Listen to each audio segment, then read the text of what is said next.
Meeting. I'll call this meeting to order. First and foremost, we'll do the Pledge of Allegiance. You're welcome to join us. Thanks.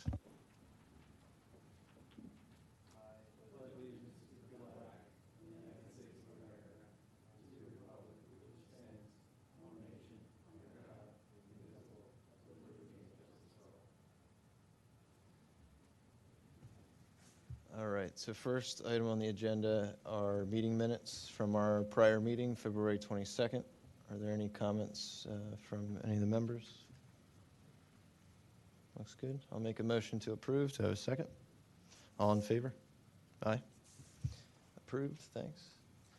Item 4, consent agenda. So nothing on the consent agenda tonight. So we'll move on to new grading permits, item 5.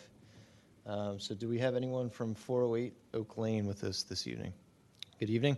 So if you could come up, state your name, association to the project, plop your plans on that desk. And then there's a orange pointer in the podium, and just make sure you speak in the mic. Thanks.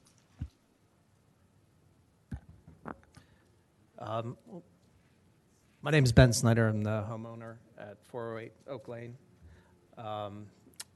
We were notified as part of the grading permit process that we were to appear tonight, and it's been suggested to me, although I don't know for sure, that the main item to speak of was removing 2 trees. So we had Shriner Tree Service come out, take a look, and write up a letter and take a picture of the condition of the trees, which I have a copy for everyone. I don't know if you want me to pass them out or just stick them on the screen here. Yeah, on the screen is fine. Thank you. So, and I apologize, I didn't catch this when it went in, but the grading permit where it shows the pictures of the trees, it actually has an additional tree showing where one does not exist. So this tree that it shows right there is actually not there, and the 2 that we're removing are these 2 trees. And it's a little easier to see if you look at that picture. They're pretty plain to see from that perspective. The DBH of those trees that are being removed, do you have those calculations by chance? I see them on the plans. Looks like a 12 and an 18-inch. Is that correct? Yeah, that sounds right, and it's consistent with my understanding that our site engineer didn't think we were going to have to go to shade tree because the rule used to be 30 inches, which we were below, but now it's 6, and so we had to go. So it's somewhere in there, yeah. Understood. Okay. And it looks like those are indicated as some sort of pine or spruce. I think they're cedars. Cedars, okay. Yeah, so the reason why you need to come tonight is because of the amount of dirt that's being moved around on site. And we just want to make sure that proper tree protection is in place for the limit of disturbance for the construction site. And we can talk about how equipment is getting in and out of the property. So if you could just speak to the movement of construction equipment and tree protection of existing trees that are staying, that would be great. Okay. So we're actually switching the driveway in this plan, but while construction is going on, we are going to keep the asphalt driveway in there. So the construction trucks have access along here to come into the house and enter from behind when necessary. The soil stockpile, from my understanding, is going to go in this part of the yard here. And the tree protection, there are some shown on this tree, but again, that's just because it's mismarked. That is one of the trees that we're aiming to remove. Got it. So the 20-inch is one that's coming out. And then outside of the 12 and 18, that's to the left of that tree, which one of those is coming out? So this tree does not exist. I gotcha. These 2 were both coming out, as is this one, but this one is quite a bit smaller than the others. Okay, so the 12-inch, the 20-inch, and then it does look like that bottom left one is also marked as a 20-inch.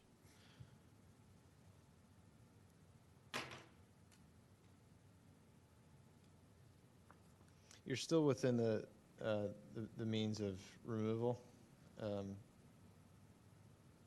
We always encourage to keep trees, but if that needs to come out for the construction, it is what it is. But Yeah, Seth, also these trees are like, they're top-heavy Mhm. trees, and they're very close to the house, and Got it. they're not a species that we would consider like special. Sure. Yeah, that was going to be one of my next questions, is the condition of the trees. Sounds like So they're, they've been a problem, especially this one towards the back here. The branches keep dying going up the tree, and we've had a couple that have fallen down on the deck now. So that's part of the motivation. The other is they are right next to the foundation. So our plan would be to get these out, do the construction, and I know we're planning on putting 3 trees over on this side for privacy, and I would imagine we're going to do a total of at least a half a dozen or more when the landscaping design is in place, but we just don't have it yet. We're not there in the design. got it, understood.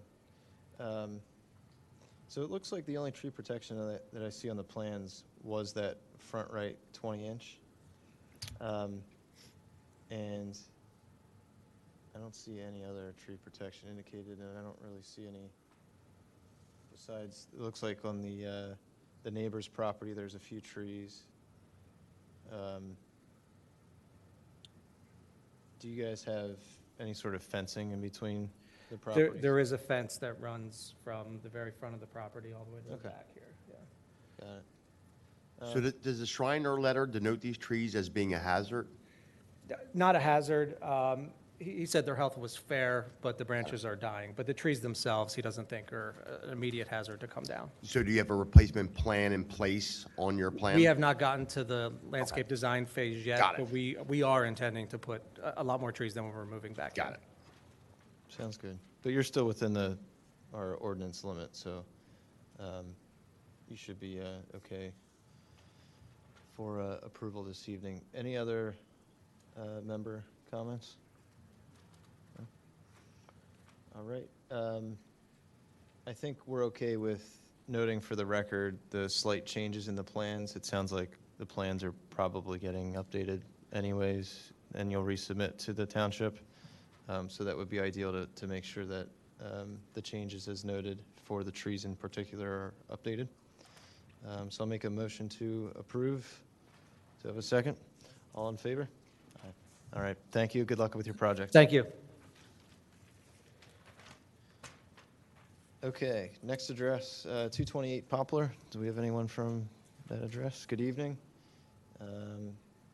So it looks like we need to clarify the amount of dirt that will be moved on the property, and there's 1 tree to be removed.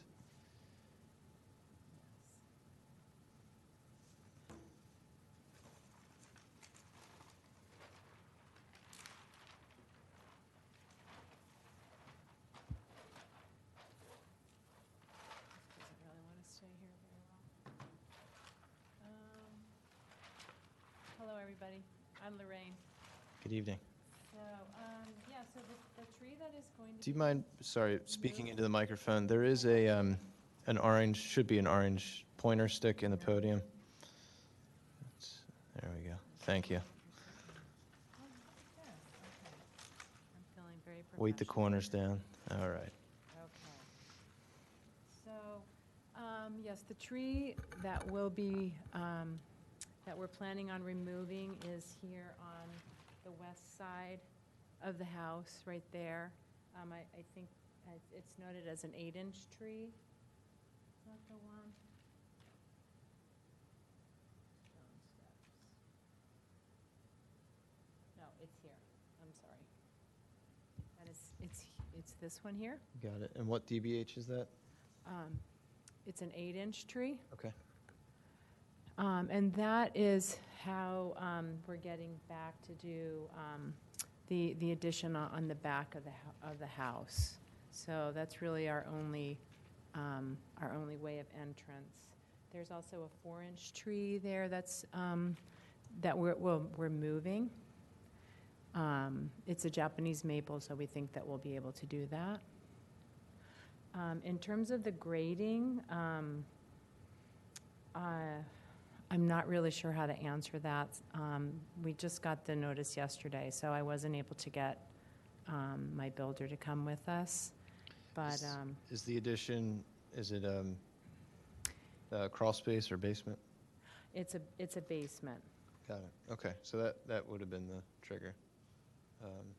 So with the excavation, we just want to make sure that, any trees nearby have proper tree protection. Looks like there's a big, nice heritage tree, 36-inch on the right side of the property. Yes, and that won't be bothered over there. We're just making the deck a little bit bigger on the outside over here, but we're not impacting that at all. And it looks like that tree is more so on the neighbor's property than yours, kind of splits down the middle. Yeah, it's, Is there a fence between the there is properties? yes, sir, there is. Is the tree on the neighbor's side of the fence or on this side? It seems like the fence could be built around it, or it's gone around the fence. Got it, okay. But that fence is remaining Yeah, during Seth, the it's project? Okay. completely, I mean, the tree is very much over the 228. Mhm. I mean, the canopy goes way over that yard. It looks like the tree's been really cared for well. It's beautifully pruned up. So, yeah, that's a tree you definitely don't want any incursion on that. No, and we, it's a pretty tight space between our home and where that big tree is. So there's nothing really going to be happening over there. So the digging for the basement is going to be done on that west side where those trees are, where that one tree has to be removed. Understood. And it looks like there's a 4-inch being moved. Yeah. Do you know where that's being moved to? We don't have a plan yet, so there's a lot of open space, and it's beautifully, the people were gardeners who had this house before, so there's a lot of beautiful old kind of shade and semi-shaded plants, so. Okay. So Seth, we are going to require a tree protection fence because they are doing a little bit of work over by that tree. So Okay. a tree protection fence will be required. Okay, Yep. okay, excellent. And that's the chain link, and the detail is on the township website. All right, Yep. very good. Yep. Yeah, it looks like there's a smaller 5-inch next to the 8-inch that's being removed. That's, I think that is a hydrangea, actually. Okay, got it, not a tree. Yeah. And John, you're thinking tree protection on the east side of the property or in the back? Over for Both, this one yeah. here? Yeah. Yep, agree. Just with the proximity of flagstone pad being removed and addition and everything else. So, any other comments from commission members? There's also a 36-inch tree in the backyard too. And if you're spreading out soil back there, looks like there's like a 2-foot grade change. So you might want to put, I don't know how far away it is from the house, but you might want to keep any fill away from the tree Wait, yes. so you okay. don't build up over there. Yeah. And that all has plantings in front of it, so I don't think the plan was to do that. Yeah. The basement isn't really that big that we're digging, so. Are you doing a stormwater though? Yes. So we're they're going to be digging that out too? So. Yes, we will be. Where is, I don't see the stormwater system indicated on the plans. Well, they're Maybe. not on this Oh, plan. I see the second page, my apologies. Okay, all right, very good. Got Yeah, it. I don't have them here. I think for some reason they're not part of this that I grabbed worries. tonight. Okay. So I would make a motion to approve contingent upon making sure that tree protection gets added to the plan, and that gets back to the township. And, do everything we can to make sure those trees in the back, to James's point, the grading doesn't get anywhere near the drip line or the roots of the tree. And, do Okay. you have a second? All in favor? Aye. All right, thank you. Thank Good luck you. with the project. All right. Next address on the agenda, 2 Clover Lane. Do we have anyone from that address here? Good evening. So it looks like we have 500 cubic yards of dirt to be taken off-site and 5 trees to be removed.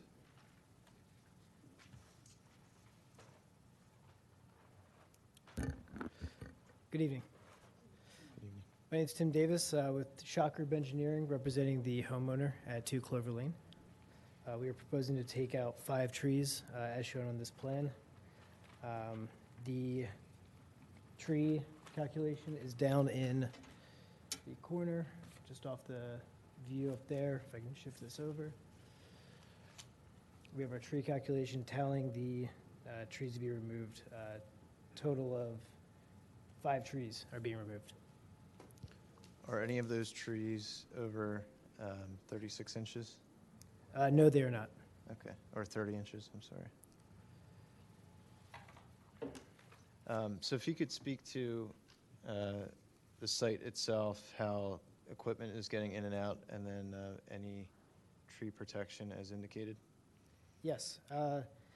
So the site is being accessed through the existing driveway up here. We have a driveway entrance up there. We have tree protection along the existing tree to be remained, this maple up here, as well as the trees that line the road. This project sits on the corner of Cedar Brook Road and Clover Lane, so we have tree protection along there. There's an existing fence along the property line for the neighboring fences, for neighboring trees rather, through there. So there are 3 trees to be remained, all being lined with the tree protection fence, and that is detailed on the plans with the chain link standard township note. And just to clarify, is the existing home being leveled and new construction, or is it just? Yes, tear down, Okay. rebuild. Got it. So I guess my only concerns would be the 17-inch maple that remains, making sure that that has good tree protection. And then also there's a 12-inch spruce and a 13-inch holly, 6-inch maple, down towards the bottom of the property on the plans. The only thing I'd call out, Seth, is that clover is sort of the sycamore tree, that's Sycamore Street in Boynton, and has this huge sycamores all the way down. There's one close to your site. It's a neighbor's tree, but just keep in mind that tree, with a lot of heavy construction and total demolition, you don't want to affect that. Right, right.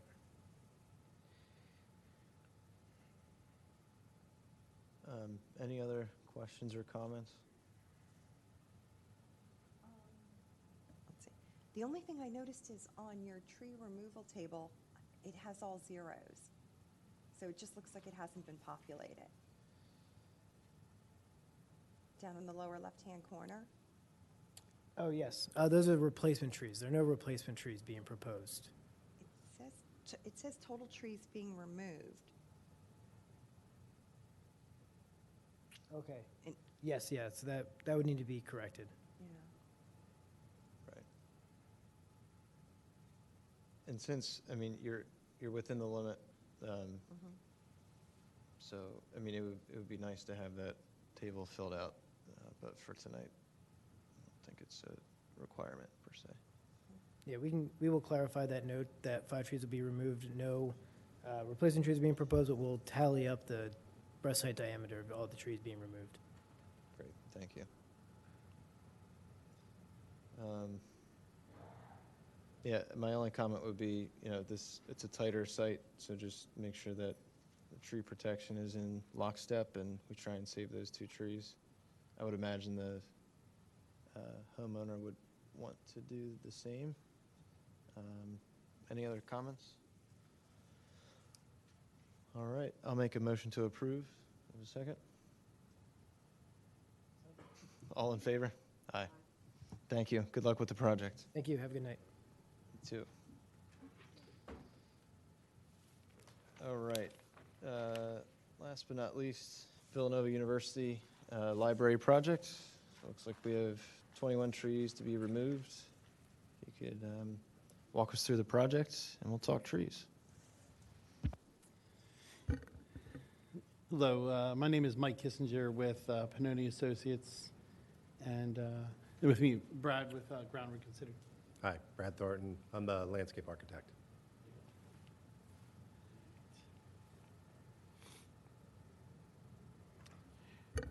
So we are in for, we'll be starting our land development phase coming up. So this is a brand new, I guess, presentation to the township. So we'll just walk you through it real fast. So this is existing Kennedy Hall, which it's internal to Villanova's campus, but it currently houses the bookstore or the retail shop if you were to go to the campus for that purpose. Locating yourself on campus, that yellowish orange blob is where Kennedy Hall is. So you have Ithan on the bottom right-hand side of the screen, Lancaster across the bottom. So there's the main entrance there across from the pavilion. And if you meandered in from there, Kennedy would be on your left across the street from the parking garage. So just to orient yourself to there. And so essentially what our land development project and what we're proposing is to remove that Kennedy Hall and replace it with a new library. So that is a very large overview of what our development plan would look like and the associated walks around it. With that development, do you want to go through these? Or? So the building itself is growing pretty significantly from the existing building. The plan that's up is showing the heritage trees that are adjacent to the project, not in the disturbance area, that will be protected in the heavy dark circles. Anything you're seeing that has an X through it obviously is to be removed. And then the existing trees that are just sort of grade are all to remain and will be protected. And then just to note, there are some trees with health issues. In the case of like D20, the new building is landing on top of those trees, so they have to come out regardless. D13, we're choosing to take those trees down. They have pretty substantial trunk wounds from, it looks like, a car hitting them. And those will be replaced, and you'll see some views of that and what that looks like. No heritage trees are being removed in this work, though. So from the ellipse side, looking at the main entrance to the library, you get a sense of, there's a before picture in the top left, and then the render photo. I did find one mistake when we were putting this PowerPoint together. I missed 4 trees that are being proposed, so we actually have more trees we're putting back than what was submitted to you. You can see our tabulations here of trees removed and then replacement quantity. So we're obligated to put back 25. We're actually putting back 39. It 4 is. more replacement or 4 more I being missed, removed? these are new trees right here. I missed those 4 cherry trees, and those are new proposed trees. Currently, this bed, there's a plant bed there, there's some witch hazel in there, but that's about it. So this is just a proposed plan showing where all those new trees are. A quick question. What's happening to Falvey Hall? The existing library? I don't know. Don't know. Okay, thank you. Ooh, one more question. What's happening, oh, sorry, over here. What's happening to the bookstore? Also, we're not sure at this time as to what will happen to the bookstore either. Okay. Because it is the bookstore that's getting removed. Kennedy. It is, yes. Yeah. Okay. I'm sure there's a plan to replace it, but that's not this. Yeah.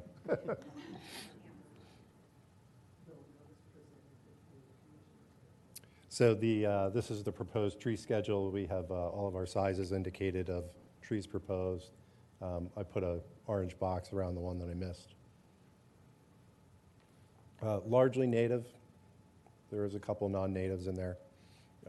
And cultivar selections are based on either disease resistance or we need it to have a certain kind of habit so that it stays more compact. And then final view, looking west. So there's like a little turnaround drop off at the bottom. And it's not really articulated in this rendering, but there will be a pretty substantial stormwater basin right here that'll be fully planted. What size trees are you intending to put back in? We're going to add some meadow sequoia that are 12 to 14 foot height. The cryptomeria we're proposing at 10 to 12 height. And then generally all the other shade trees are 2.5 to 3 inch caliber.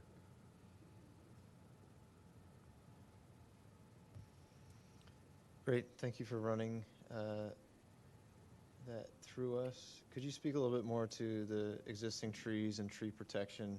I see it indicated in quite a few spots on the plan. Looks like there's a large area of tree protection, bottom left of what you have up on screen.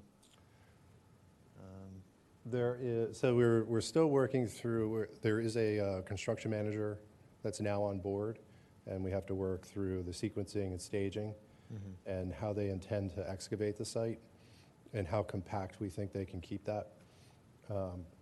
This tree is pretty special, and we're going to make sure that they don't hurt that one. And these two are pretty special as well. That is a donor tree, so that one must be protected as well. We've very carefully graded the improvements so that we're not changing the grade dramatically next to any trees that are to remain. In some cases, we've raised it a little bit to limit the root disturbance. And then this is the parking garage right here. These trees, except for one, will remain. We're leaving all of those existing grades as is and undisturbed. I don't see any tree protection for those back trees. Was there a plan to have that back area protected? They'll all have tree protection as required during the land development stage. So that'll be significantly out of our construction zone. But, to the extent that was required by code, we'll provide whatever land, tree protection is required. Sure. So, for example, again, this one down in the bottom left here, this walkway will most likely remain open for most of the construction. So we won't have any situations where we're actually clearly staying out of that area. That's also a very large, very beautiful paver area. So we don't want any construction vehicles over there as well. This edge right here has to remain open during construction, so the LOD and fence line will actually be sort of set like 8 feet off of the edge of that ellipse. Understood. Yeah. And none of the existing sidewalks or roads are changing? Sidewalks, yes, probably around the building itself, right? Yes, so pathways, definitely. Yeah, the stair that comes up the slope from the circle here, this is all completely getting rebuilt. But the slope is staying the same for the most part? The trees that are, there's very light on the screen, but there's an existing tree here and here. They're actually in planters that have retaining walls, and then those retaining walls are staying in place, so their root zones are fully protected. Got it. From the grading, we're tying existing grade back in on that wall as it exists today. The stair itself is completely different kind of slope and grade and cadence up the hill. Got it. Okay. This area is getting significantly regraded. This path is largely staying the same. Minor differences, but nothing major. This is actually changing pretty significantly. Right now, we've graded it so that it's a less than 5% slope, so that it's fully accessible pathways. And we've oriented the pathways and edge of pavements and expanded the planting zone, so like that's that donor tree that I mentioned. We've given it space so that we're not disturbing it. Got it. Okay. Yeah. I know that Villanova always does a great job with their plantings and maintenance thereof. So I think I've exhausted my questions. Any other questions? Do we have this presentation, or just the schematics? No, you just have the plans, the plans that were submitted as part of the application. The full land development package is still in process with the township. Okay. would that full land development package include any extraneous materials like this deck? No, I mean, we can leave this here on the, it's on this flash drive, it's on the computer here. Okay, So if you'd like to, thank you, appreciate it. All right, anyone else? Sorry, one last Yes. question. The, where Kennedy Hall is, the parking behind it, this thing's going to take over the parking behind it. yes, there is a there's a loading dock with some parking spaces behind it, yes. The building will go over that loading dock. Yeah. Okay. I also saw you have some dawn red metasequoia being planted. Might want to look into Soulfire. It was patented by a local guy.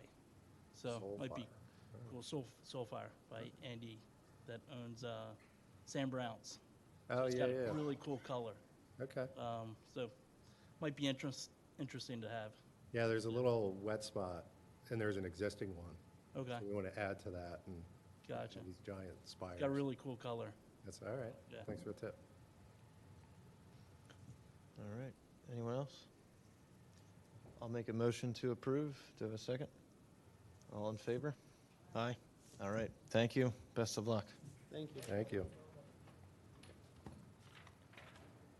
Do you have your flash? Okay. You have your flash, yeah. Special guest of the evening, Steve Norsini is here to run us through some township projects.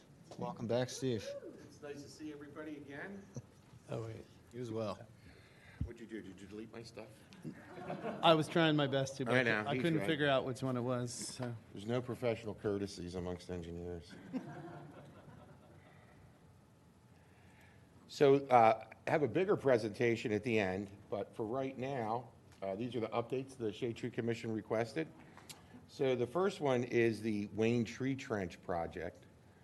And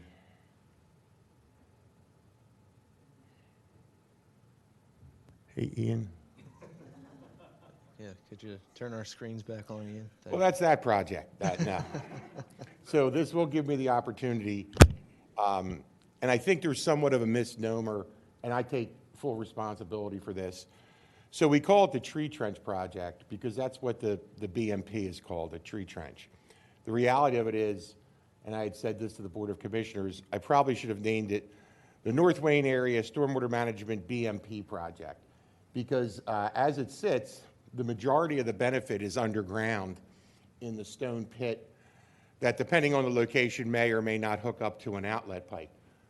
The great thing is we get 41 brand-new trees. We get all that good stuff, the evapotranspiration, no trees cut down.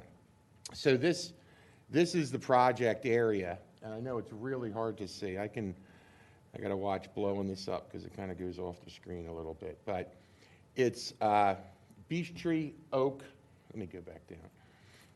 It's beech tree, oak, walnut, and poplar. So this is our first foray into this. And just a little background, a couple years ago, we had a very large project to try to address some of the flooding in Wayne. And it was a floodplain creation project along Gulf Creek. It didn't get traction amongst the residents.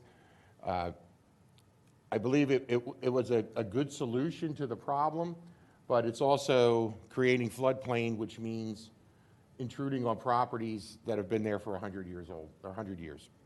So while we look for that next big project, we're trying to do as many interim incremental measures as we can. This is one. Another is the North Wayne Field parking lot, which will be going out to bid soon. That's not a stormwater management project in the large sense. That's a project to manage the stormwater from that lot. The same thing applies to the Cowan parking lot. We're going to do a project there that will manage that. So the goal is, while we work on trying to find a larger project that may or may not be suitable for the area, we're going to keep doing these incremental projects. So hopefully next year, if we get some more money, we would try to do more of these, amongst other things, as we move on. And I'm going to go down a couple pages. So our designer is just like everybody else. If you look down here, here's a picture of the area without the tree trench. And we have some very mature trees that are part of the tree trench, and that's what they'll look like in about 5 years. But they're the standard 2.5-inch caliber golden burlap trees. The next one was the South Wayne parking lot planting. And I don't know if everybody is aware of this because this happened a few years ago, but the Shade Tree Commission voted to have Matt Golis design this. And he did a fantastic job. And again, trying to get a little bigger on here gets a little rough. So Ian told me tonight that this computer is actually on Windows 7. Maybe that's why it looks a little washed out. And let's see. So over here, I don't know if you guys can read it. This is the planting plan. So Matt picked some great plants, and I'm going to blow this up just to show the planting table, and maybe that'll help.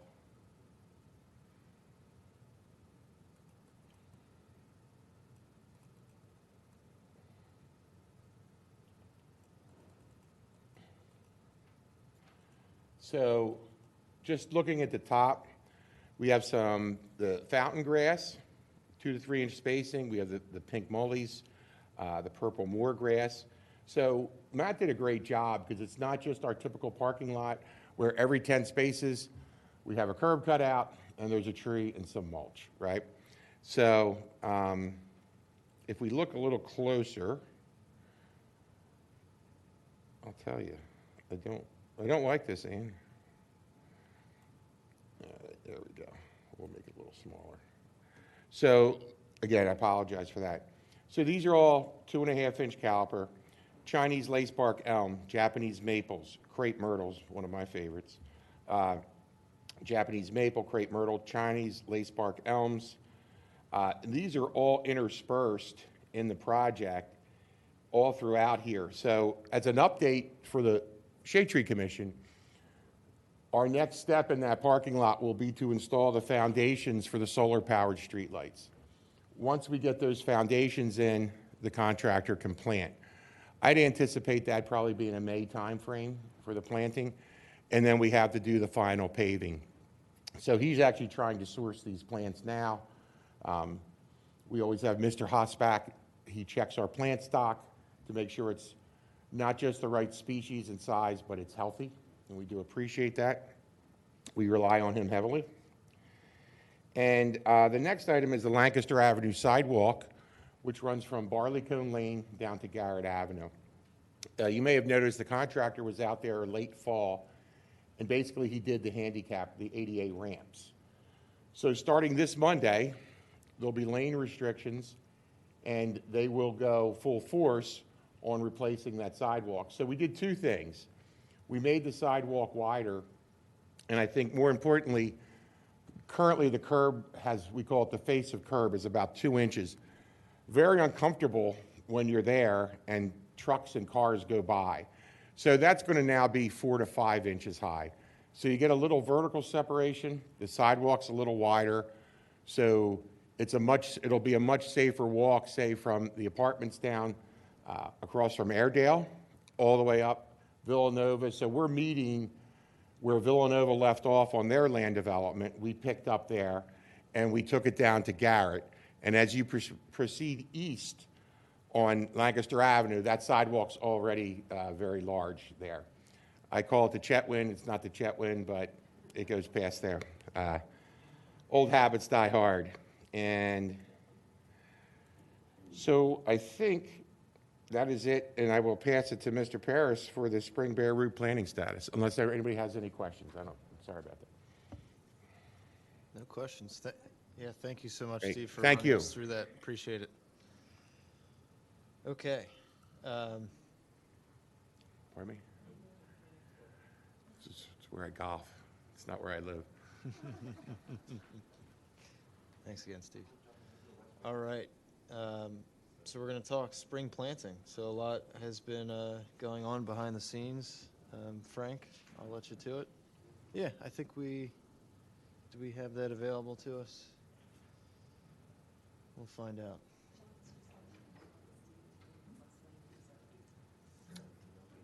I didn't, Real quick, Seth, yes, let's, Mr. Norsini has another project. Do we Let's- want to listen to his quick and then get him out of here? yeah. And then we let's- can go. Let's do that. We'd love to get Steve out of here. Yes. Sorry, Frank, we're going to boot you to the side for a minute. Thank you very much. I told Leah, I don't get mad, I just get even for her with putting me at the end of the agenda. Yeah. When I said we moved Steve up, I don't know what that meant.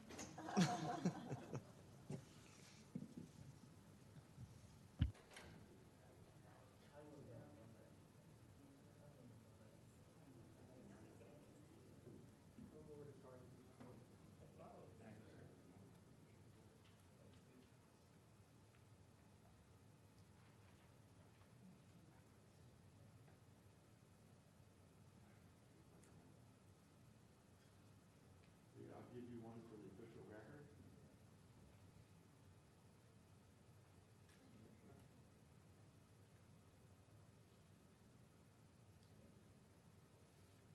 So again, thank you very much for having me tonight. It's great to be back. Miss seeing you folks.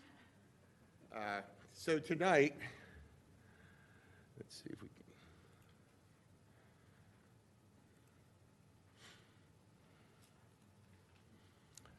Okay, so tonight we're here. So the project, again, I guess it's all about names. The true crux of this project is the South Devon Area Flood Reduction Project.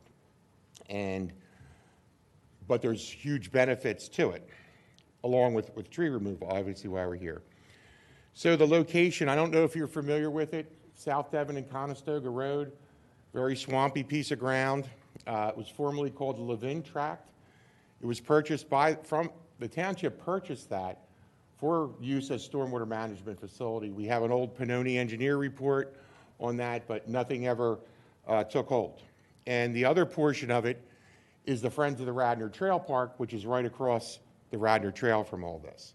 And this is just a little collage of things. So the goals of the project.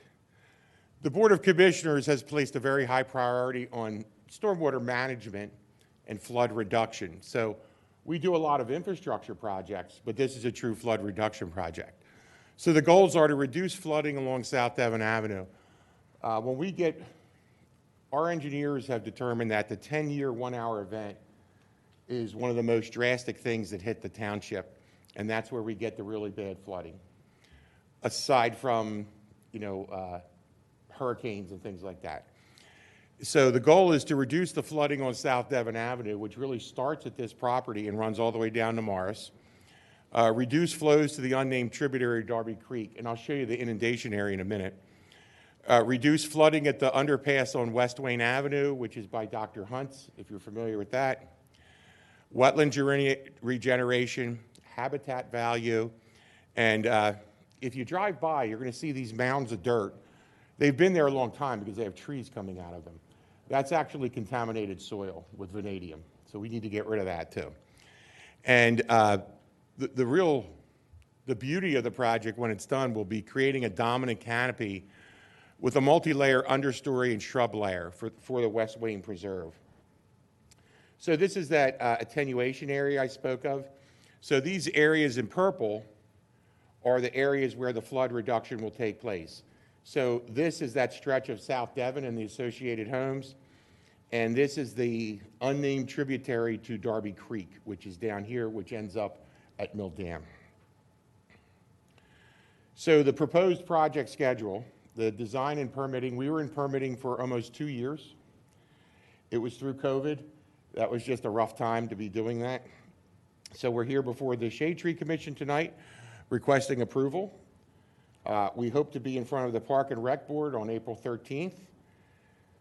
If all goes well, we'll be in front of the Board of Commissioners at the 424 meeting to get permission to go to bid, and then we get the project awarded.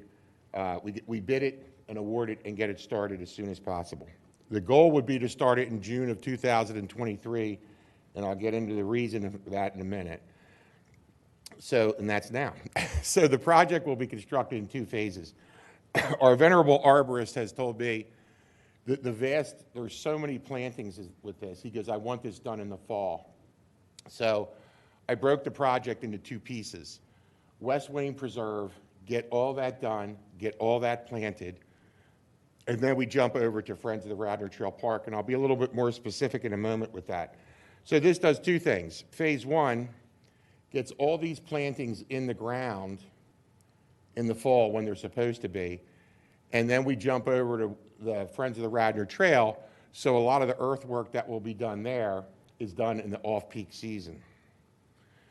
So the mechanics, if you will, of this project. This picture here is what we propose West Wayne Preserve to look like. And this will provide stormwater detention runoff, provide detention of stormwater runoff prior to being conveyed to the Friends of the Radnor Trail Park. Radnor Trail Park, we go more physical reduction in stormwater. So, and I'll show you the picture of where. If you go to the Friends of the Radnor Trail Park, you know where folks, there's like a de facto dog area there? So that area would be excavated and these big pipes put in, they hold back the water, they release it at a specified rate. Also, what we plan for the parking lot, the stone parking lot just doesn't hold up well.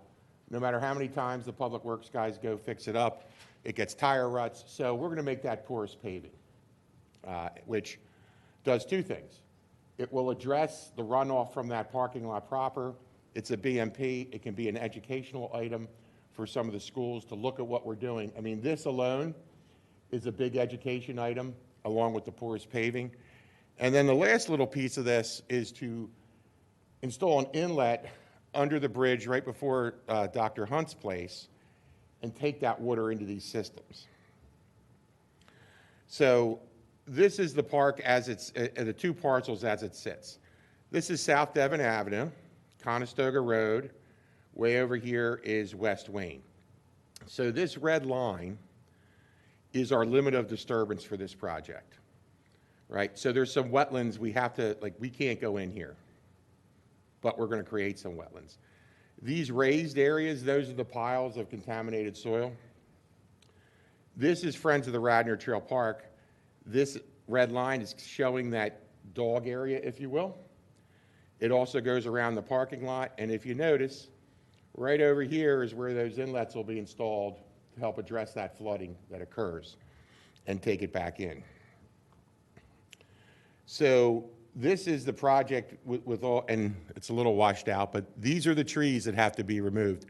So for the purpose of this, you can assume that the limit of disturbance is also our tree protection fence. But what we're going to do, so we hired Mr. Hosbach to go out and physically tag every tree, and that's what's the report's in front of you. When the contractor surveys it, I think we'll be a little bit below the tree removal we're looking at, but I don't want to undersell.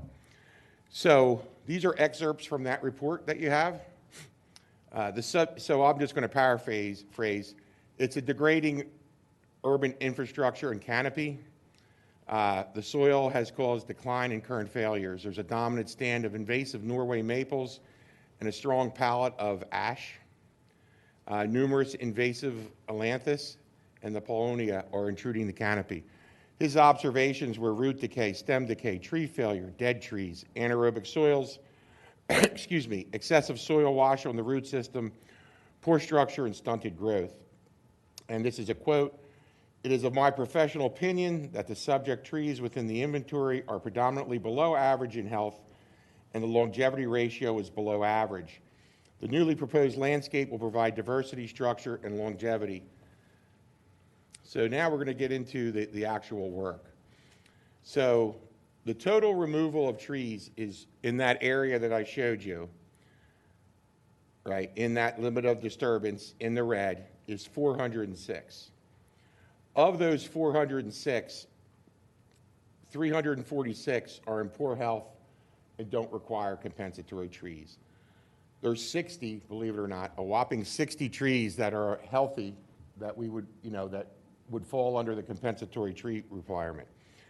So by the ordinance, the number of total compensatory trees is 115. We're going to do better than that. So just like I ask our contractors to do better, we need to do better too. So this is the compensatory tree schedule. Required is 115. We plan to provide 130, of which 106 will be large canopy. And here are the species. So a few of these trees go back on the Friends of the Radnor Trail Park, which I'll say are more normal conditions for trees, but the vast majority of these trees are chosen to live in the wet feet area of the West Wayne Preserve. So this is a good picture of what we're planning on doing here. And I can blow this up, but it is an incredible amount of plants and seeding. So the bald and burlap trees, 2.5-inch caliper, 130, of which 106 are large canopy, 95 bald and burlap shrubs, forested wetland containers and bare root trees and shrubs, 1,411, live stakes, 852, and then we have bioswale plugs. So all these shaded areas, I mean, this is pretty obvious to see. These are the plants, these are the trees, as are, and all the larger circles are. All these other ones, I can make this a little bigger. Nope. So these other areas are where all the bushes, the bare root trees get planted, as well as the live stakes, and the literally thousands of plugs. And over in Friends of the Radnor Trail Park, what was the dog area will become grass again. And outside of the parking lot, which would now be porous paving, is where we'd be planting new trees again. Those would be the more standard species, if you will. So some additional information. This is a roughly $3 million project. This is funded by the stormwater fee. The township, we just received a grant for $480,000 for this project, and we applied for a $500,000 grant. And you might say, okay, who's going to take care of this? Because that's a lot. So we're going to build into the contract a 3-year maintenance program, right? Because it's not just the area, the square foot area, it's knowing what's a weed, what's a plug, right? There's a lot to that. This would be very taxing for our Public Works Department from a time standpoint. So we're going to do a 3-year project, 3-year maintenance plan as part of the bid. We'll reevaluate as that creeps up towards being done and see if we have to do another. So some additional information, we spoke of that, the cost, the grants, the 3-year maintenance. Like I said, this was formerly known as the Levin Tract. They were the folks that owned many apartment buildings in the township, who they recently just sold. And the township bought that. I found an old Pannoni report. They bought it with the intention of doing stormwater management. I don't know why that never occurred, but we're going to try to do it now. The project has received letters of support from the Radnor Conservancy and the Darby Creek Valley Association. And it's what they were thrilled with was the replanting of the West Wayne Preserve, right? That it's many tiers, and it's not just great for what will be a reforested area, but it's a great habitat area. So during the permitting process, we actually had to deed restrict the wetlands for the Army Corps of Engineers to say that we will never go in and change anything. So what you will see is, like I say, 130 trees, all those great things, as well as all the understory. So what is really now a very unhealthy culture of 2 or 3 predominant species, that all goes away, literally and figuratively. And as you can see, 13 hackberries, 24 river birches, sweet bay magnolia, sweet gum, seedless, black tupelos, swamp white oak, willow oak, bald cypress. That's one of my favorites. That's a cool looking tree. And so the request tonight is to get a recommendation of approval from the Shade Tree Commission. You saw another thing, another item on the agenda, which is a support letter. So if it so pleases this board to give us approval on this, I would request that the chair sign that support letter similar to the Darby Creek Valley Association, and that helps our grant opportunities a lot when a board like this, you know. I mean, the other ones are great, but this is our board, you know, so that means a lot. So I'm open to any questions, and if it gets real technical, I'm going to point to ask the arborist. Well, thank you, Steve, and thank you, John, for inventorying 400 trees. I'm sure that was a fun Oh, few yeah. days. What a nightmare, John. One quick question regarding the grant that has been received so far. Is that the grant from the National Fish and Wildlife Foundation or no? I believe that was a NIFWIF. Was it? Okay. Yeah. Because Melissa Kahn had reached out regarding this. So that's that second item, right? Yep. So Melissa Kahn is our grant coordinator for all kinds of grants. So she knows, like, she's like, hey, this is a good commission to get a letter of approval from. Sure. But since, I mean, that was 6 days ago, so it sounds like the grant. So the grant's in, but they allow us to get these support letters. Sure. And then submit them subsequently. For more grant. Right. So they're like, okay, get the grant application in, and they allow us to send these in a little later. Got it. Understood. Okay. I had just one question. Yes, sir. The level of the land in the wet area is still going to remain the same, so it'll be kind of swampy down there? So yeah, that's actually the goal. So what will happen is, and let me go back a few slides. So what you see with all the piles of dirt, so if you can think of it as, once the trees are removed and the contaminated soil is removed, it would be like a big saucer, right? Closer to the outfall, which goes under the Radnor Trail. And, you know, when I say a saucer, I mean, we're talking not a basin that's 6 feet deep. It's a couple of feet that in a big storm that it would hold. And so it would be a relatively constant grade up. And I do want to note, so if you can see here, these trees are out of our limit of disturbance. We don't plan to do any work there, but we plan to put some trees in. The natural fall of the land is fine. It's pitching towards our work area, which is good. But here and even up here, we're not doing the basin grading, if you will, the wetland basin, but we're still planting trees. I guess, Ricky, what was it, how long ago did the tree fall over and hit the greenhouse by those? Yeah, so it's not a, so the good thing is this project will address a lot of the trees. The remaining portion of the West Wayne Preserve, which would be this, would still fall under the, like a maintenance, the maintenance contracts that our Public Works Department does. So it'll still be soggy? Yes. Okay. Do you have any plans for, like, I don't know, wood chip trails throughout there? So we talked about that with the Army Corps, and they're fine if you want to do it. We weren't allowed to touch, so the ground that we're going to be grading, when it doesn't rain, other than the wetlands, it's going to be relatively dry. So my wife grew up near here, and she said when she was a kid, they actually skated over there. You know, it would have like a foot of water that got frozen. So we anticipate in those wetlands that it'll always be marshy, right? But the further you get back up the slope, unless it's raining, that will be drier. So these trees were selected that they're okay when it's not raining, and then when we do get the rain and the area gets inundated, they're okay.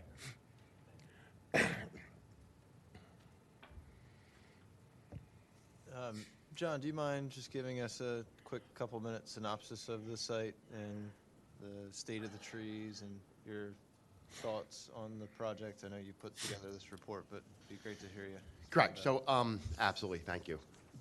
So when we did our inspection, and I mean, you can drive by today, it's very obvious. Most of the stand of trees on the site is fraxinus, which is ash. As Mr. Nursini pointed out, Norway maple is a secondary, Polonia. Unfortunately, the large, what I called humps, what do they have? They're contaminated with what? Vanadium, one of the things. Yep, that's where all the actually healthy trees are growing right now. So we have some beautiful sycamores, some red maple, some sugar maples. Unfortunately, those areas are going to be condemned, I guess, like you said, for... Right, so that we can't do the project without getting rid of the contaminated soil, for many reasons. Correct.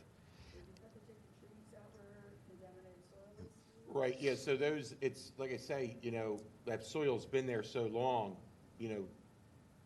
sizable trees have grown out of those Correct. piles.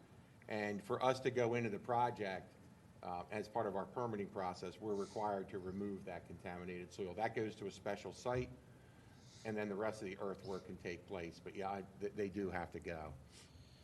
And, it was pretty strange because you could see, and again, our inspection was done in the wintertime, you could see the anaerobic soils, meaning they hold a lot of moisture and water. You can see the stunted growth and all the root decay. Every tree that blew over from previous storms had a root plate less than 18 to 20 inches, which is with trees with a spread of 35 to 40 feet. So you could see the decay set in because of the anaerobic soils. So this is the picture, like the wintertime, fall picture Yep. of the site. Not pretty. Thank you, John. What type of communication plan do we have planned for this, Steve? So, probably pre-COVID, we actually we had a couple of town hall meetings with the residents to explain the projects, but that was prior to all the design and permitting. So, Commissioner Abel knows I'm here tonight. He knows I'll be before Park Board in April also. And then,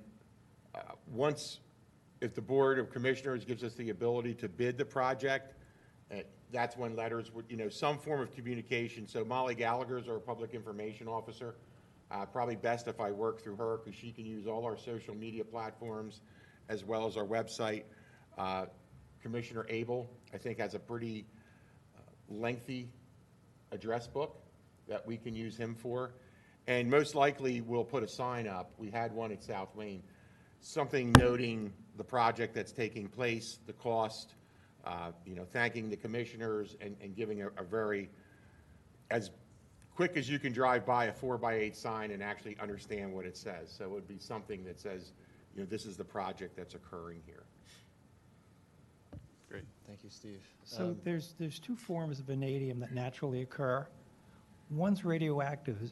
Do we have the radioactive type or the stable type? I wish I could tell you. So what I can tell you is from my dealings with contaminated soil, there's the contaminated soil that you load into 55-gallon drums and have to take off site.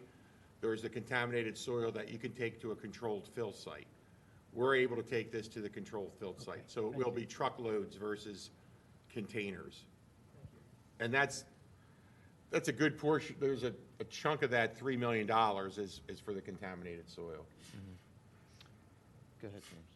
Yeah, Steve, a couple questions. The storm, you're holding water there on that site. Where are you collecting it from? Just the two? Conestoga Road, South Devon, right? So you have the inlet under the bridge, you said? no, that's a different area altogether. So this is Conestoga Road, Right, and this is South Devon Avenue. right. So we're going to drop an inlet here, and there are inlets here already coming over. So we'll capture runoff from Conestoga, and as it comes down Conestoga from the car wash, if you will, down to South Devon and in. That's what gets addressed here. There is an outflow pipe that goes under the Radnor Trail. That's going to take it into a subsurface system here. So when I say West Wayne, the way if you were to drive to the Friends of the Radnor Trail Park, you have to come in from West Wayne Avenue. And that's where we're going to drop a few more inlets.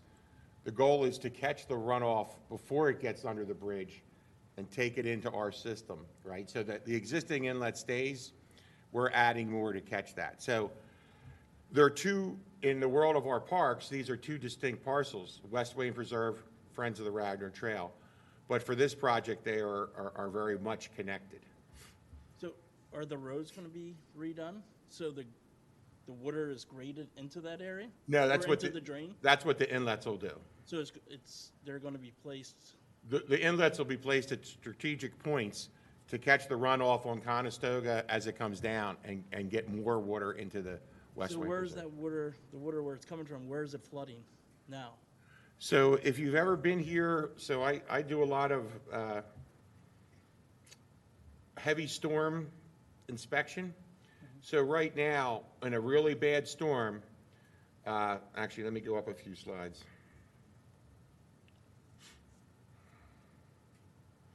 What happens is water backs up here, comes out onto South Devon Avenue, and goes all the way down to Morris, to the point where folks put sandbags on their driveways because as cars go through the foot or two of water, it sends waves down their Is driveways. that like the backyards where people are having? Well, that's a different spot. So let's go to the inundation areas. So a lot of this this is what happens to South Devon Avenue, and these are the homes that are affected by that, based on our computer modeling of we use the SWIM model. The unnamed tributary is this. This is what goes through the back of people's houses, right? So it's twofold. The immediate effect of the West Wayne Preserve is to address this, right? Like I say, I've driven down there when there's a good 18 inches of water on South Devon, and people are very upset because as every car goes by, it's blowing water into their garage, which gets in their house. This area is what is on a daily basis is at best a babbling brook, but in a really big storm, it's problematic. So all of this is designed for the 10-year 1-hour event, and that 10-year 1-hour event is roughly 2 inches of rain in an hour. And so people say, how are we going to know if these things work? Good question. We have a rain gauge over at Philippone Park. So when these storms come through, we'll be able to use real data because any system, anywhere, has finite amount of capacity.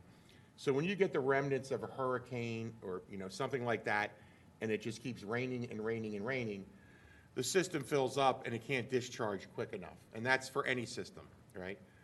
Look at the dams out in California. They were rock bottom dry. Now they're letting water out, right? There's a finite cubic foot of capacity for any stormwater management system. So we do have a rain gauge here. So when we get a heavy, intense rain, we'll be able to say, yes, this is working as planned. I don't want to get too deep in the weeds, but in that 1 hour, you can have an intensity that's much greater. So that's a perfect hour of 2 inches of rain over the period of an hour. You can get 5 inches per hour for a 15-minute period in that 1 hour, which changes the whole dynamic. But we'll be able to track that.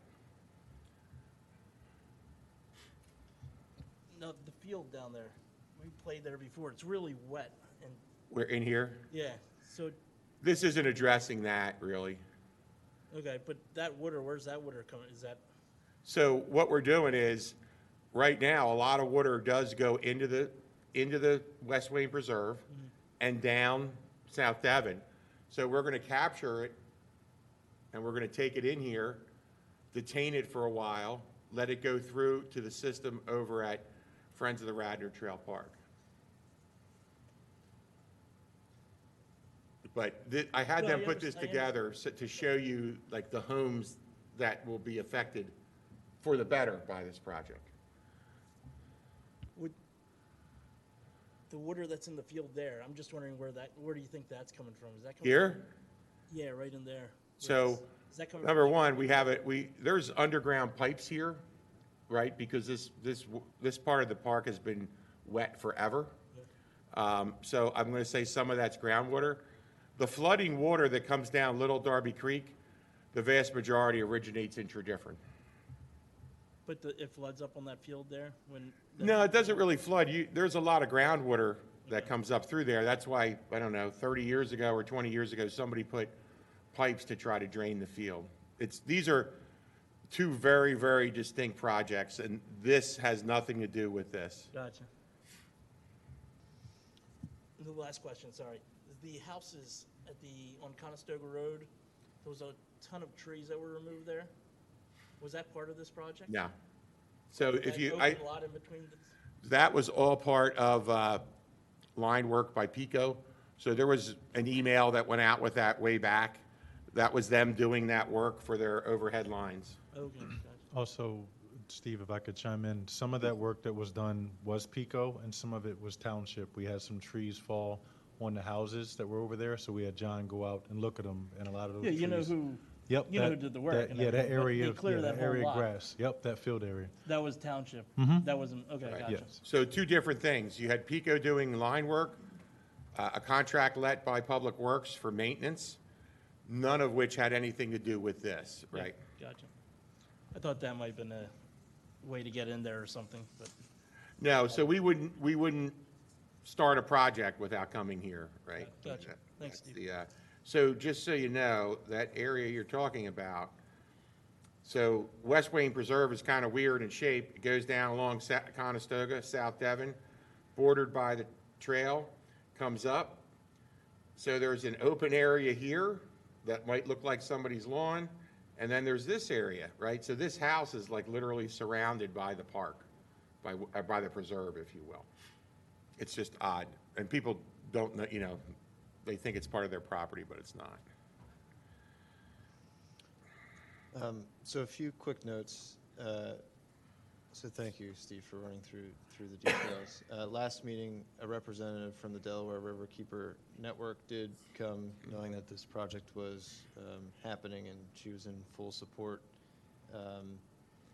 So they had originated the concept for this project, right, back in 2008. So, you know, with the watershed and stormwater in mind. And then, just for the record, I did want to read just a quick couple of snippets from the Radnor Conservancy letter. So this is, you know, written from the Conservancy and Gretchen, obviously in support of. So project elements that will establish this function include the removal of contaminated soils, invasive species, preservation of the existing wetlands, and restoration of native vegetation. The project located in the headwaters of the Little Darby Creek will also provide water quality improvements and flood reduction benefits downstream. That's the letter from the Darby Creek Valley Association. Yes, thank you. That's up. And so a couple of quick snippets from the Darby Creek Valley Association. So water quality improvements, flood reduction. Obviously, this letter is more so in support from the water part of this, but there is discussion around riparian zones, obviously involving trees. And I think, you know, this project's been a long time coming. I do feel like it's going to be definitely going to get the attention of a lot of residents once it kicks off, given the magnitude and size of it. So I do feel like it's important for the communication aspect of this to make sure it goes off without a hitch. So what I usually do for each project is I actually, oh, not my PowerPoint, sorry. I actually, through our IT guy, I create a project email that we send out to folks. And this will be South Devon Area Flood Reduction, you know, it'll be something short at radnor.org. And that gets listed on the sign, and we push that out. And those emails, like anybody, we have two big things. We have Radnor Connect, which is a way for anybody to ask questions on anything that we do. And we usually have a project-specific email that folks can, you know, specifically for that, it's on the sign, and they come to me and Dennis. So, you know, we get them, and we're able, that way it doesn't float around to the wrong department. We're able, because there will be questions, right? Sure. And that's why I agree with you, Mr. Reeser, we need to do a good job of getting this out. Mm-hmm. I know you had spoken around doing the communication plan kind of once it gets to the BOC for approval, but is there any sense of doing it before that time? I'd like to, but I don't want to assume the board will say go with this. I sure hope they do. But what they would give us at the meeting on in April would be permission to go to bid. So you're still a few months away from anything actually happening. So once we go to bid, that's when I would work with Molly, the public information officer. I sit down with her and come up with a good plan, a multifaceted plan. to get that out. And I would, if I could impose on the Shade Tree Commission, you know, once it gets awarded, I would ask you folks, you guys have a lot of contacts with, especially with people that care about these things. And it would be great, I would ask you to, you know, if you could put something out or say, talk to Norsini, you know, he'll fill you in on what's going on. Okay. One more question, Steve. Is the planting and the construction part, are they going to be two different projects? Or No. same person or same? Well, there'll be a subcontractor. Yeah, there'll be a subcontractor. So, you know, one of the many excavating contractors who bids our project will bid this, and a sizable portion of it's going to be the landscape part, and they'll have a sub. And we have we vet everybody and for these projects. So we have a responsible contractor ordinance, which has a certain level of requirements that these guys have to follow.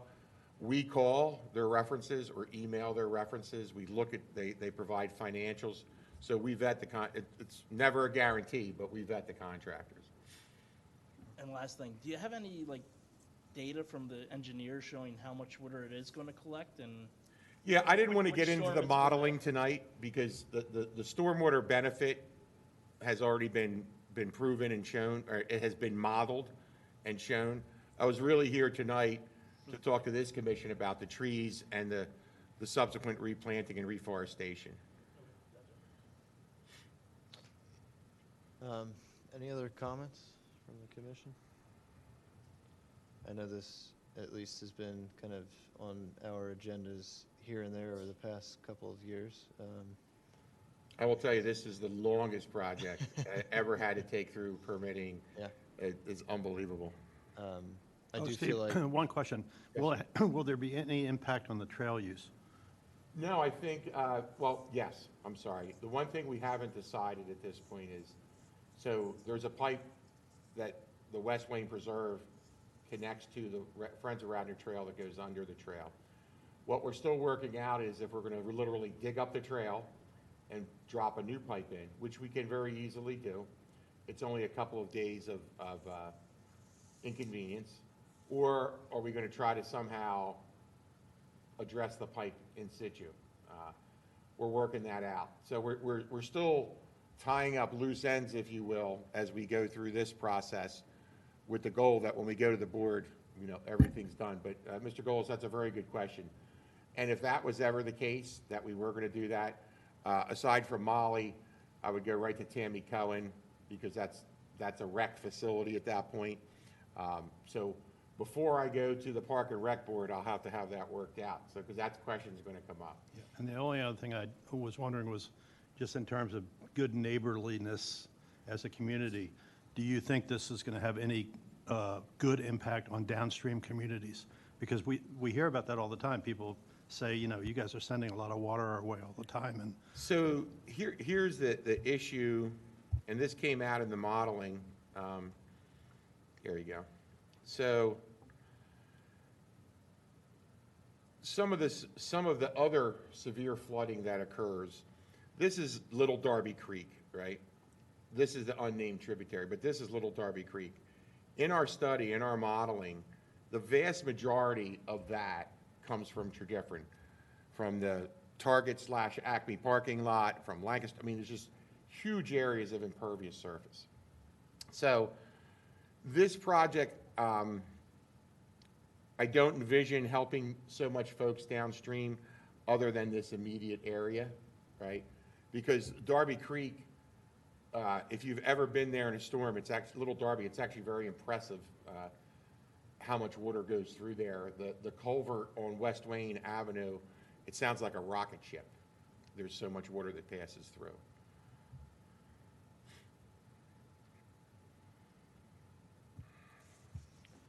any other comments? I do feel, you know, this is a great project, lots of invasives, bad soil, everything else is coming out. There's an educational benefit around it for youngsters, and the planting plan is quite impressive, you know, outside of the trees, all of the understory plantings that's going in. We have a lot of good support behind this project from, you know, our partner organizations. So, you know, I myself will definitely support this project. Everyone else feel the same? So, So picture this, Mr. Gibbons, as instead of clearing my lot for a new house, I'm coming to you with a project requesting approval from the Shade Tree Commission based on our planting plan. so I'll make a motion to approve the project and the plans. I'll second it. All in favor? Aye. All right. Thank you, Thank Mr. you very Morsini. much. Appreciate it. So if I could impose on you to vote on the letter of support, that would be great. I know I'm pushing my luck here, aren't I? But that would be fantastic if we could get that from you. Yeah, by all means.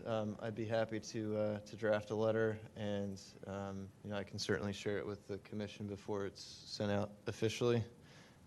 If that Thank works you for all everyone. very much. It's greatly appreciated, and we'll keep you in touch on this job and some upcoming ones. Thank you, Steve. Thank you so much. Do I have a second on writing the letter and sending it? Second. All in favor? Aye. All right. Thank you, thank you. Looking forward to that project. Okay, Frank, you've waited Now. long enough. It's all you.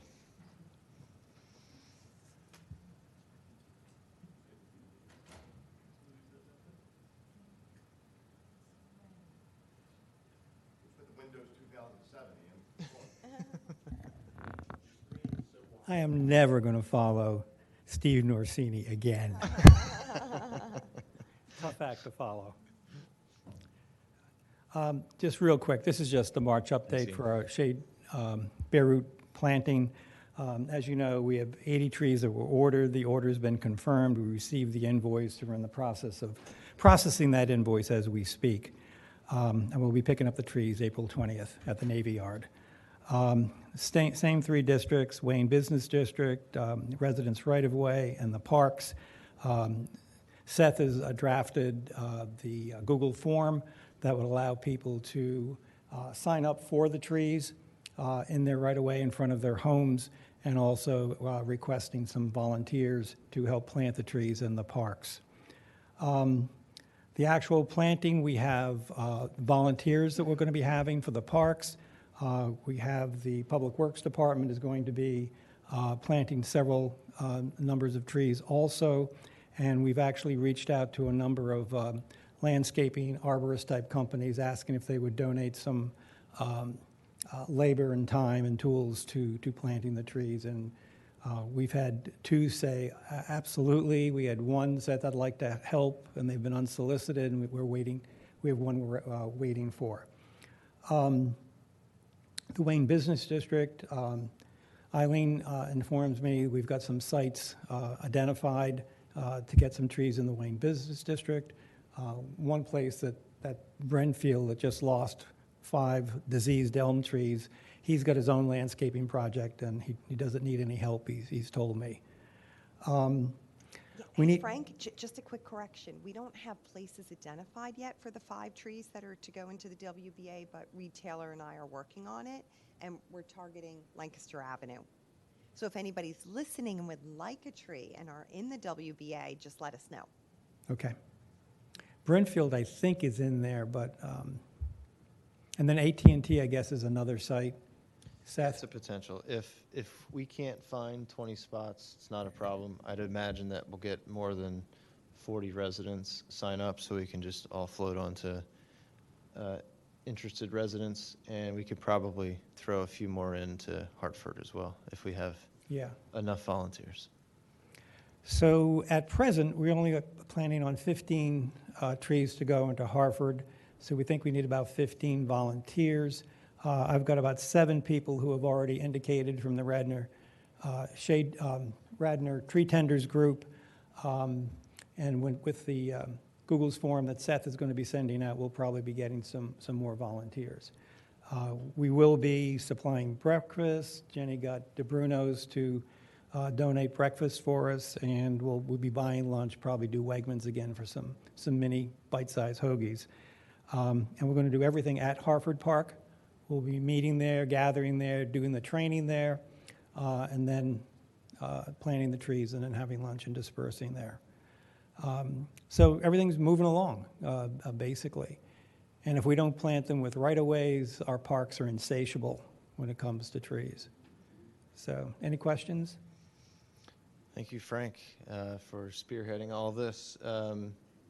So yeah, just a couple quick notes on the what you have in front of you regarding the marketing that will go out for this. So this is basically the same thing that we used for the fall, just obviously updated for the spring information. And radnortrees.com will be the website where everyone can sign up.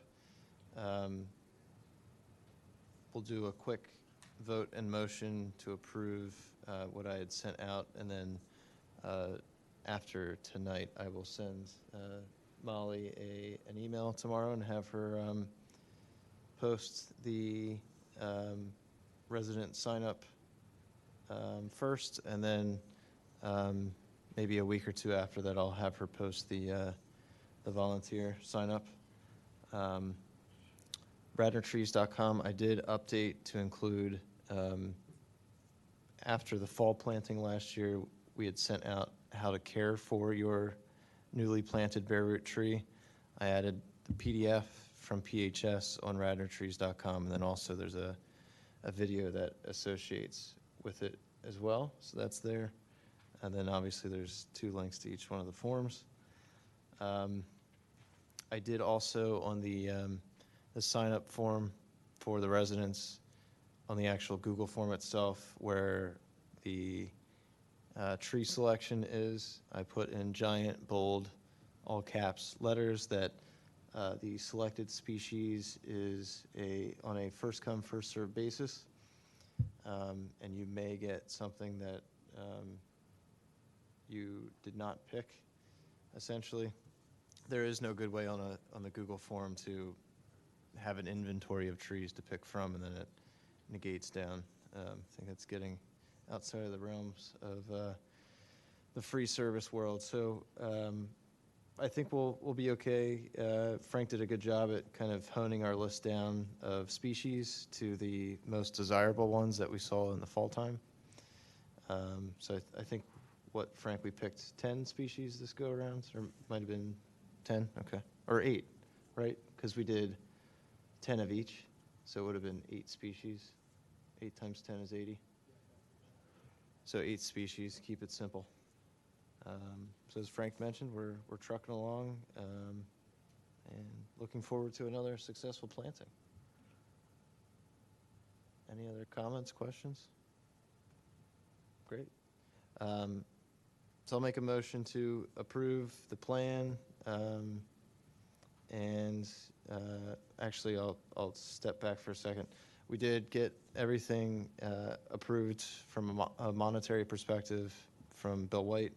I am planning on presenting our spring planting plan to the BOC for a head nod, essentially. We were under the monetary limits that we needed to be for a formal approval, so this is more of just a heads-up courtesy communication. So with that said, I'll make a motion to approve our plan and the materials as discussed. Do I have a second? All right, all in favor? Aye, all right. Hope to have a great planting. All right, next item, tree maintenance pilot plan. So we'll touch on this. So we met at Hartford a month ago or so. Went well. We discussed some options for down below in the Hartford wetlands is what we'll call them. John, we had asked to, sorry I haven't caught up with you beforehand, but had asked, we'll put together kind of a few plans per what we discussed, and then we'll go from there. So I know things have been busy, but we'll have to reconnect on that and get that moving. Obviously, our focus right now is the spring planting. So the pilot program is definitely the next immediate thing we will tackle, but I don't think we have anything to review or vote on tonight. But happy to talk about if anyone has any questions from what we discussed or any other concerns, comments. All right, sounds good. Moving on. New business. Seth, I'm Yes. sorry. Could I comment while we're talking about the tree maintenance pilot Sure. plan? Because I think what we had talked about at the last meeting, there was a big conversation in regards to how we could use that 50,000. And me and you had talked offline. I had a conversation with John Rice, the township solicitor, and it is the way that we figured we would be able to break it up and use it in portions. We wouldn't have to package everything together. But we do have to be aware of what triggers the monetary amount. So Bill White can approve anything, the township manager approve anything up to 7,500, anything over that.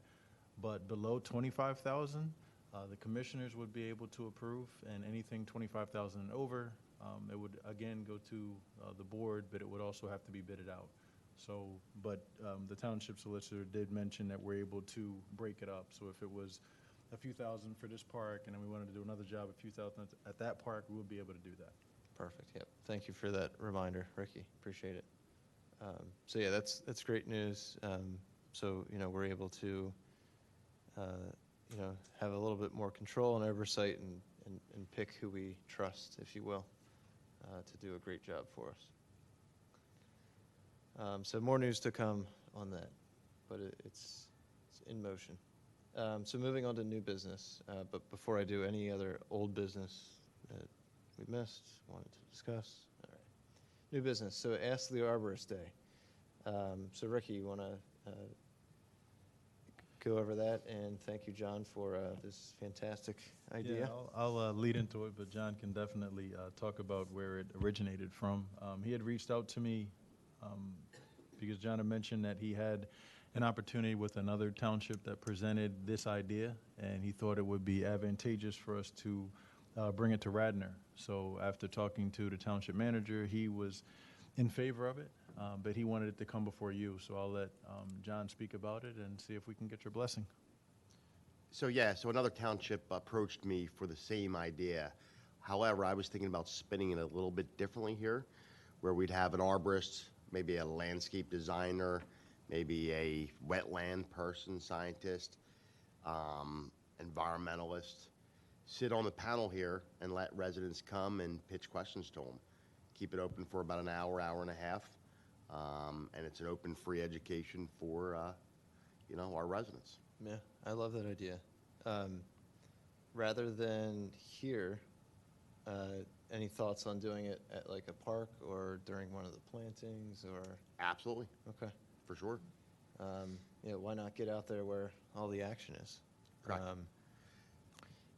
Is there any appetite for possibly doing it at Hartford coming up during our planting?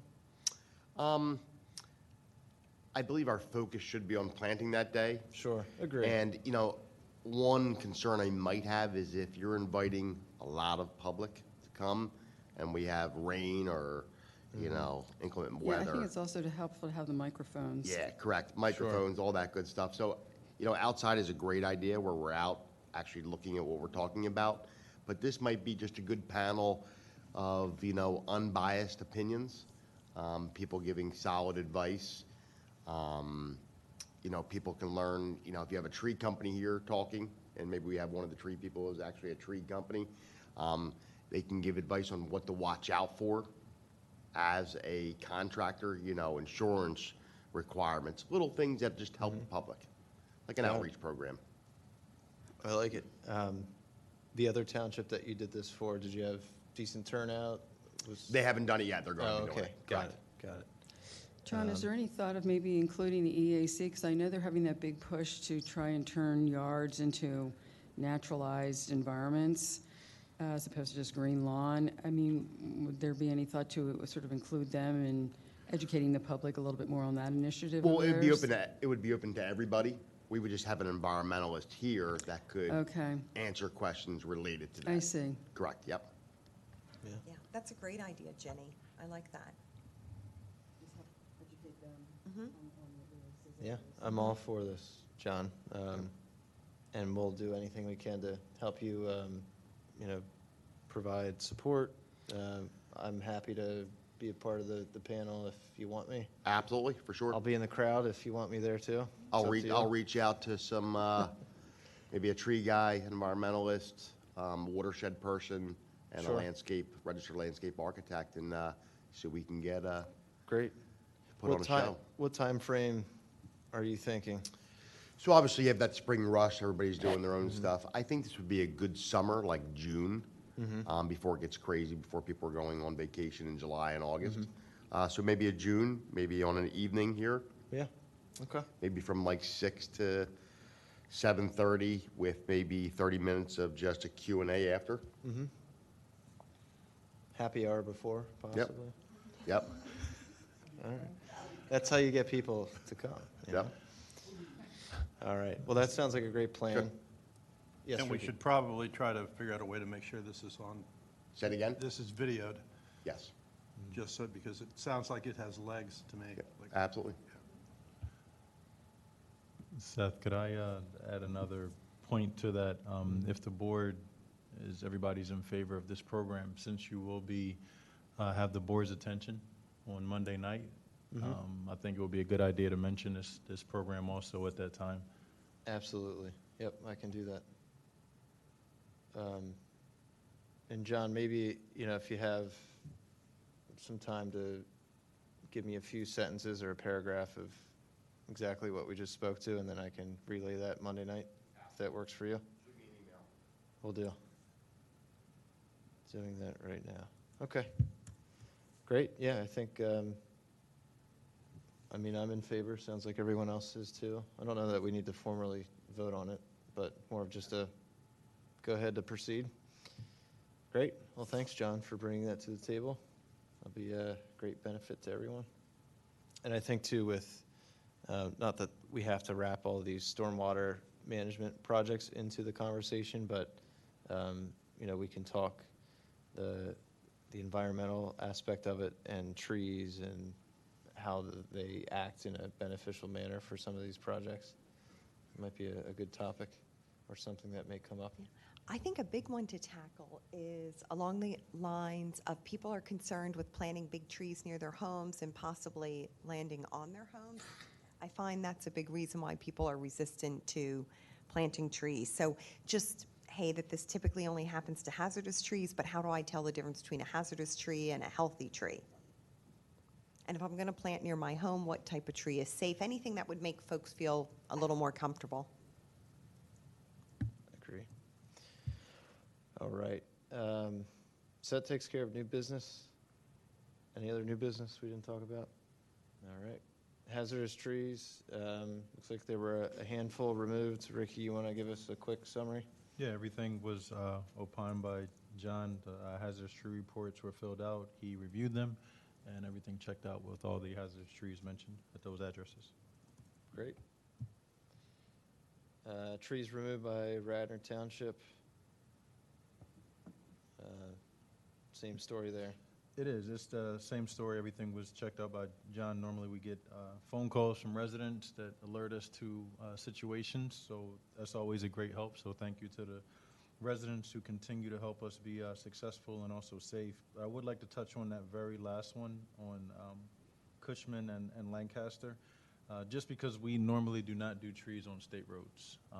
But it was actually on Lancaster. It was outside of the state's right-of-way. So that means it actually belongs to the resident on Cushman. But instead of trying to go back and try to get them to operate in a timeline to get this tree removed because of the extreme hazard it was, the township reacted and stepped in to get that hazard removed because it stretched across all 4 lanes on Lancaster Avenue, and it was already split and leaning. There was utility wires that were basically holding it up. So we had that tree removed, I think on Saturday, from when we noticed it. So it was very quick from the time that we got the phone call, reacted, and had it removed. So that's why I just wanted to give some backstory on why we had, did work on a state road, which is normally what we don't do. Got it. Thank you, Ricky. That 42-inch poplar that was on South Spring Mill Road, was that a in decline tree? Yes, to my knowledge, I can't remember the exact report. John might be able to remember, but I can give you information offline about it. We have to search the emails and get all the reports. That was the little guy back in the top. Gotcha, okay. Just curious, as it's a pretty hefty guy. Okay. Any public participation? Sarah? No? All right.